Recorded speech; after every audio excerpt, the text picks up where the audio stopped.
reflect back on what we talked about last week, or 2 weeks ago, because last week I had the funeral to go to. 2 weeks ago we started talking about this. We talked about Lincoln's second inaugural address, which to this day, and even after last week, or earlier this week, still, Lincoln's second inaugural is the greatest inaugural ever written, and it was only about 15 minutes long, which probably made it among the greatest because it was so short.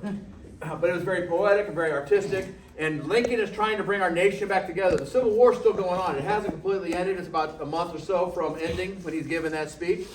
And he is talking to a nation that is so strongly divided. Sound familiar to anybody? Yes. Yeah. You talk about Republicans and Democrats being divided. They weren't beating each other in the Senate. Literally with a cane. Broke a cane on another man. The Democrat broke it on a Republican's head. Back in the day. Back in the Lincoln times. So some of you look confused. That hasn't happened recently. This is 1800s. So that seems what we have now seems peaceful compared to what was going on there. So Lincoln's gathering this nation together, and he says what we need in order to draw together is we need charity for all. And when Lincoln's talking about charity, he's not talking about what we do. We think charity is just hand people stuff. Lincoln's talking about love. That's the real definition of charity. It is love. And so sometimes it is giving somebody something. When I give my wife a present for her anniversary, this year we're going to be celebrating our 28th anniversary. I'm going to hand her something, and it'll be a gift. It is the right thing, the way to express love. But when she's stressed out and there's a big pile of laundry, giving her something, I'll give you some laundry soap. You think that's going to win any favors? Is that demonstrating love? No, love is saying, I'm going to do a load or two. I'm going to get them folded up, and when you come home, you'll have a stack of clean laundry. That's what love is, and not messing it up, because I've messed up the laundry before. But love is going to be different in different situations. Lincoln, when he's also talking about, is different people. He's talking about different types of people. So in his audience, he's actually got John Wilkes Booth, the guy who's going to kill him. He's got a vice president who's already, on the day of his inauguration, being discussed being impeached. Eventually becomes President Andrew Johnson. Who's also drunk and disorderly, would have been arrested in a modern context. And he's got to talk to him. He's also talking to people who were slaves just about 6 months earlier. He's talking to people who are slave owners about to lose their slave owning possibilities. And he's talking to business people and ordinary folks. And he's talking about the soldiers, some of them have lost limbs. He's got the full spectrum. Now, when we fast forward into who Jesus is. Jesus is giving the Sermon on the Mount. Who's in his audience? He's got Roman soldiers. Some of those are going to kill him. He's got people who don't like him. People are bad-mouthing and dismissing him. How do you show love to those people? It's real easy for me to show love to my granddaughters. That is so easy to do. They just come in, they're cute. You can come by my office, see my pictures of my granddaughters. You might love them just because this is the way they look. But now we got to love the people who are actually in the process of hurting us. That's what Jesus calls us to do. We have to love the evil and the beloved saints of our communities. We have to love the people who smell good and the people who don't smell so good. We have to love people with long hair, short hair, and no hair. We got to figure this out. So how do we do all that? So that's what this book is really all about, is how do we figure out how to love? And we had this discussion, and we said, you know what? Let's take a look at how Jesus interacted with people. How did he interact with those in need? And what we discovered is that the love that he showed to one person is different than what he showed to another person. You have some seats right in here. You can join us. We'd love to have you. And everything we do is because of who we are, is in the context of homelessness. So we're looking at how would Jesus see this person do all that. And he didn't just deal with homelessness, he dealt with all sorts of human needs.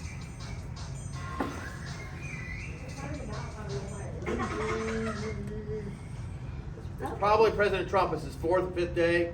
He needed some help. He'd give me a call and see what happens. Yep. But what we're looking at is how did Jesus directly impact those people who is interacting with, to demonstrate his love for them. Obviously, the big picture of him dying on the cross and all that is an important piece. But we're going to look at each situation, each individual place. And so today we're going to talk about the introduction to all this, and we're going to talk about how most programs deal with everybody as a group. So they all are the same, got the same problem, we're going to solve it all the same way. How does that make you feel if you're just lumped in with everybody else who's even in this room right now? Like a nobody, not so important? How else does it make you feel? If you're just lumped in, you got everybody who's homeless is there for the same reason, is what the thinking is. Would that be accurate? No. So can there be one solution for absolutely everybody? No.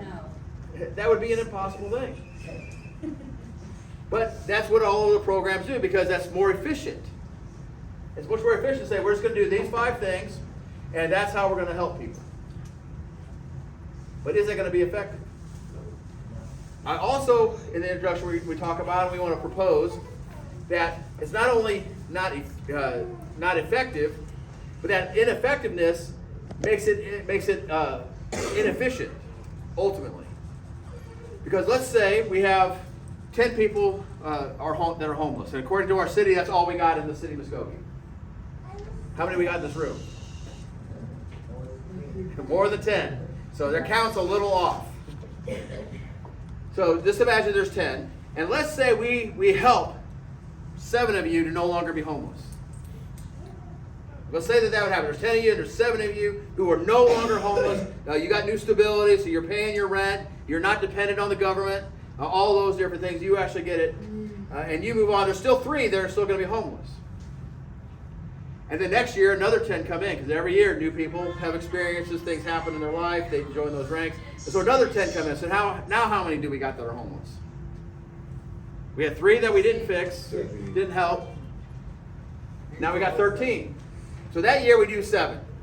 That's all we can do. For some reason, our programs are only good enough for 7 people. So that year we end up with 6 that are still homeless at the end of the year. We add another 10. See how the numbers get added bigger and bigger and bigger as we go along? So what we have to do is we have to help each individual to move forward and no longer be homeless. More of a cure than a Band-Aid. So that's what we're talking about, flourishing. What we're trying to accomplish here at the mission is that you no longer are going to need Uncle Sam's help. So other people can use that help when it's an emergency and things come up, but we are healthy enough that we can actually be part of that process. So the main point I want to make with this section, and I want to highlight it to you and kind of get your feel on this. People are not objects to be used for our own agenda. So when a senator, representative, governor says, I'm going to use the homeless, I'm going to solve the homeless, a mayor says, I'm going to do this, I'm going to have a task force, and I'm going to solve it. The Tulsa mayor, that's his big declaration, he's going to end homelessness in Tulsa in the next several weeks, I guess. He isn't given a timeline, just kind of solve it. They have an agenda, what they want to accomplish. They want to get elected. But do they have interaction? Have they actually visited with anybody? Have they ever heard from any of you? They've been on the streets. Probably not. They haven't necessarily been on the streets. And even if you invite them to come in to have a visit with you, very rarely will those elected officials come and sit down and talk with you all. It can happen, and I have seen it happen. We've had both of our state senators that are in Washington, D.C. Both of them have been here. They both taken a tour. One of them actually had dinner with everybody. Worked out pretty good. The other one was in a bit of a hurry, but we spent the day together and got a lot of stuff done. All these things are possibilities. But if it becomes an agenda, you're no longer an agenda, you're a problem to be solved. We want you to be successful, but I got to look at you as an individual. You are not a problem to be solved. You're someone who has challenges and difficulties. We want to help you solve those and move forward. So, let me ask a few questions on this. Who, of the agencies and programs and things out there, how long does the average mayor stay in office? Just about. 4 years. 4 years, maybe 2, get elected twice, so maybe 8, 10 years. Yeah. Kind of like the president. Kind of like a president. Now, senators, they got 6 years. At the federal level, 6 years, and then they keep getting reelected. Sometimes they stay in like multiple times. Same thing with the House of Representatives. But the time limit is always going to be limited. Is there an agency, is there a portion of society that lasts longer than any elected official? Homelessness. Homelessness. Well, homelessness, it's outlasted all of them. It's a stubborn challenge, so it hasn't gone away. But as far as institutions, is there an institution that has been created that exists out there that outlasts time-wise? The government? Well, the government doesn't, because they change. Prison. Prison institution. Prison's been around the whole time? Yes. That's the answer I was looking for. The church outlasts all those people. And regardless of denomination, 100% of denominations say it's part of our role to care for those who are homeless. You can go to from the high church, I've heard the high church, Catholics and Lutherans, Methodists, some of those, and we say, okay, that's the high church. They believe that taking care of the homeless is important. And you go to the, often referred to as the low church, Pentecostals, Baptists, some of those sort of things. It doesn't mean better or worse. That's how they just one more formal versus informal kind of systems.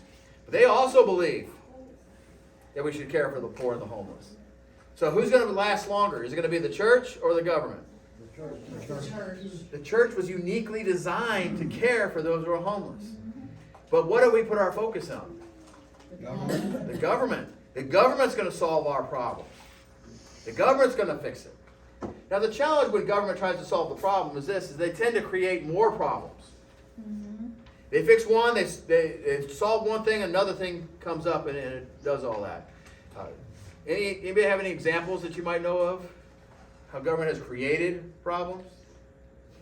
Ticketing the homeless. We're going to talk about that, so that'll be a part of a later lesson. Gun disability checks.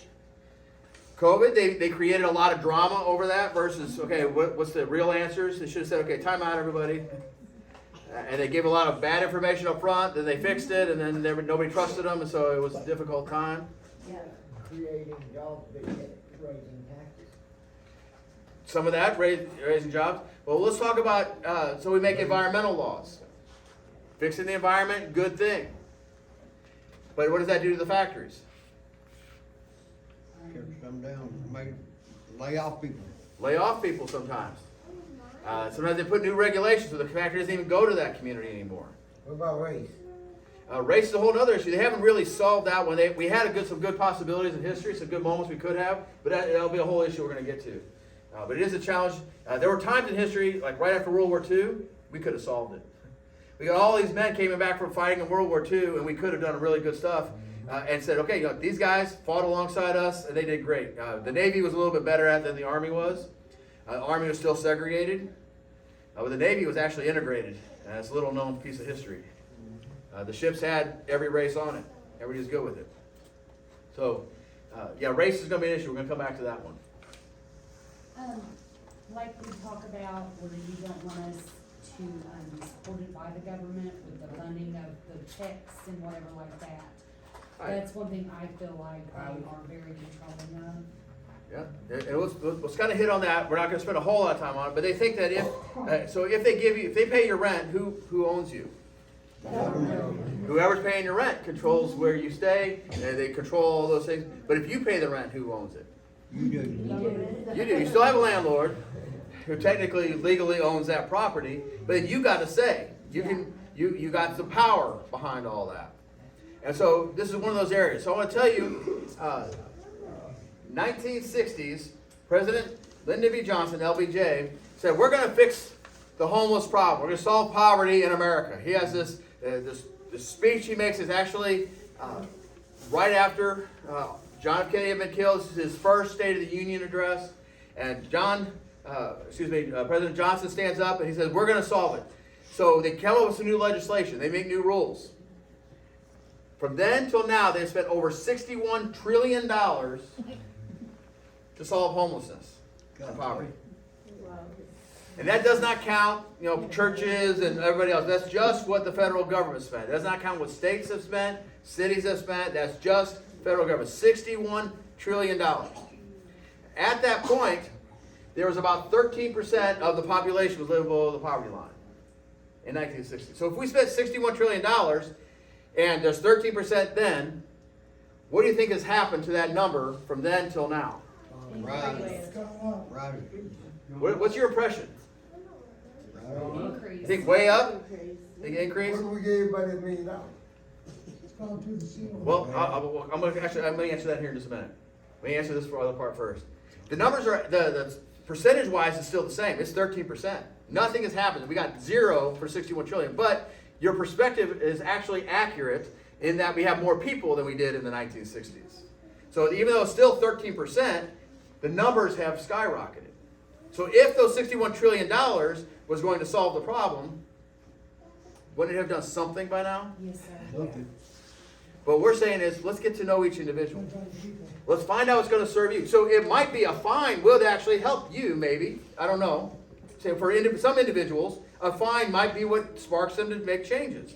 I met many people here who jail was the moment that changed their life. It was a good thing for them. Been there. Some were kids. Sometimes it hurts them. So each individual has to be treated like an individual. I want to go to the $1 million question. This was actually Dr. King had an idea. That wasn't $1 million though, but Yeah. same idea. And they were going to give people money, and then they can spend that any way they want, and that could solve the problems. We can do all that. And this isn't a diss on Dr. King. I think he was on the right track. But we've done studies since then. And we have a system that we can actually figure out what happens when you instantly give somebody money who never had money before. We have a scientific way to look at this. We can figure it out. And it's called the lottery. And the lottery winners, Ruined my life. people put in there, they would put in $1 or $5 or whatever, and when they win, you would think, okay, life's going to be better for those folks. But statistically, almost 100% of them are more destitute than they were than before they won the lottery, and within 10 years. So if I gave you $1 million, you might be smart enough to do something with it. But the average person, they aren't. And I'll give you an example that's real life that happened here in Muskogee. So COVID. What was one of the positives of COVID? We all got that COVID check. And that COVID check came in. And I heard it was going to come. They said, okay, we're going to give it to the men and women at the Gospel Rescue Mission. Like, oh, that's great. They have to fill out a piece of paper, and you get a big check. And we visited every staff member. We had an assignment. Go talk with your people. Whoever's on your contract, let's sit down and talk with them. You're about to get this big check. And we talked to everyone and said, you know what? You're about to get this big check. What are you going to do with that check? Let's think about that. Let's not just do what comes off the top of our minds. Let's kind of plan with that check. And so some people, they actually invested that money in paying off their fines. Some of them use it to pay off old debts. Some of them got a hotel room and got a case of beer and a few pizzas, and then we're back here in 2 weeks. So the $1 million might work. Again, we have to come back to that individual piece. And I don't know what the difference is between those people, but we get to know you, we can figure out how that's going to help out. So the whole point of this book, we're going to start talking about the real interaction starting next week. But I want to get your input on how does somebody come to know who you are? What is the best way for us to figure out what the best solution for you is? You can know you. Talk to us. Talk to us. Talk to you. Wouldn't that be a beautiful thing? Yes. Yeah, it's not. Again, this is not going to be efficient. It's a lot easier for me to talk to you as a group than to sit down and have an appointment one after another in my office and do that. But if we're going to solve this and help you out, it's not solving homelessness. It's solving your challenges right now. It's not solving you. You're just fine. Lynn's just fine. Take a class, take one of the reflection classes and have everybody write down a what about me survey. What about me? Start thinking about who you are. Because that's the other piece is, I don't know who I am sometimes. I need time to kind of reflect on that. Yesterday I was at a meeting, they said, give me 5 facts about you. Like, because they were going to do a little game, they're going to try to figure out, just read off some facts and try to figure out who I am based on those facts. Show them how I was to use stumped. your money. Well, that's true for some individuals. Again, I got to find out who you are so I know if that's what you need. How do I know if that's what you need? So talk to you. What else can we do? Honesty. Honesty. We've got to be honest with each other. I may not understand you. Because even though we're all Americans in this room, I think I don't know if we have any immigrants. Sometimes we do. I can't always understand you. We speak different languages. What you mean by the same word that I use might be completely different. What does supper mean to you? Is that the same as dinner? Nope. Nope. Nope. See, even that. What is it? What is I want to use the right term. Not cocaine, but Coke. What does Coke mean to you? Soda. It's any old soda. If you go some places, what does Coke mean? It means that red, swoopy Coca-Cola. That's the only option. So we're going to have to listen to each other, and then you have to be okay if I'm misunderstanding you. We keep talking till we get it clarified. So it's much more than honesty, but honesty is going to be important. Statistically, I want to tell you that almost everybody lies on their first assessment. Because you don't have any reason to trust us. I get that. I'm not mad about it. I didn't lie. But the more honest you are, the more we can actually help you. So if whatever program we develop, we have to have something where you're going to be encouraged and inspired to be honest. What would keep you from being honest? Trust would be one, but what else? Faith. Faith, you maybe have a lack of faith? Ashamed. Ashamed. I'm embarrassed by the stuff that happened in my past. So I'm not going to tell Rich that because he may think less of me. Fear. Definitely fear. Oh, you're going to get punished if I tell him this? I've been outside. What else would create this? What keeps you from being honest? Yourself. Being judged by others. Prejudging. And oftentimes we will prejudge the person asking us the question, assuming they're going to be judging us. So what do we? We just do the same thing we're accusing them of doing. Identifying. Identifying. Can you clarify? Just in the point of who you are, and you're just afraid to face that fact. I guess again, fear. Fear. A little bit like we talked about this earlier today about making a mistake versus being a mistake. I always thought I was a felon until I came here, and Yeah, so we come into this honest conversation with, I have an identity that I've created or has been put on me, a label has been put on me, I need to live up to that label. exactly. So when we're doing the assessment, well, I'm a felon, so this is how I need to answer the question. This is how a felon would answer these questions. But what if you're more than a felon? Exactly. You are. And you are. more than But, I mean, yeah, it was a rhetorical question, but yeah. You are more than all that. You're more than your past. You're more than an addict. We covered all that. So what else? How can we get an honest response so that way we can better serve everybody? Take the judgment away. You gotta take the judgment away. I'm gonna love you no matter what. But if what you're doing is causing you pain, I want to have that conversation. When I was in my addiction, I didn't realize how much pain I was causing myself and other people. I didn't either. And you could have told me that all day long, and I would have been like, la, la, la, la, la, la. Yeah. That's over the hearts too. It's just like in my housing, I put down, they'll ask me if I got felony, and I'll say yeah, and I'll tell them, what it is, and I still might not get that house, and that's what I'm getting my keys the first, and because this guy, he said he believes in second chances, and that brought tears to my eyes because you don't find that very often. People believe in to give you second chances. It's hard to get a They- place if you have any type of felony. Yeah. And it wasn't my felony that got me not in place, it was my drug charges, that's misdemeanors, and it's like, but I was, tears came in my eyes, and I thanked him cause he just wanted to know a little bit about me, what I've been through, and I told him, and I got the place, he believes in second chances, so. You don't find very many people out there that will give you second chances. So what we're hearing, what we're putting this together, it can't be just us in this room changing. Mm-mm. We have to help change our whole community. Exactly. So they start looking at everybody differently. Because they keep looking at you as, well, that's that person who's panhandling out there, the equivalent.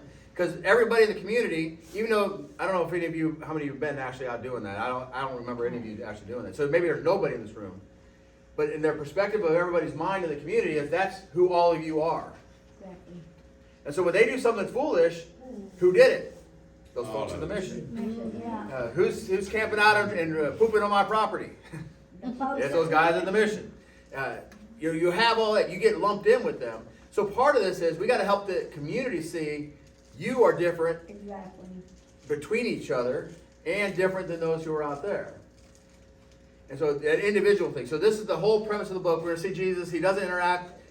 He does speak to whole groups. So we're not denying that he talks to big groups. But when he's actually helping somebody and he's having a direct interaction, it is one-on-one. I'm going to listen to what's going on in your life, and I'm going to try to build relationships so that way when you stink, you will hear it from me in a way that's loving. Because I wouldn't be telling you stink out of meanness. I want to do it out of love, and I need to find the right words for that and the right tone. And how you hear it will be different depending on what your experiences have been. So for some of you, I have to be extra gentle because you hear, when Rich is correcting you, I'm a mistake, I'm a failure. When you're not. That's not even what I would be trying to say. I'm saying, you made a mistake right there, can we make it better?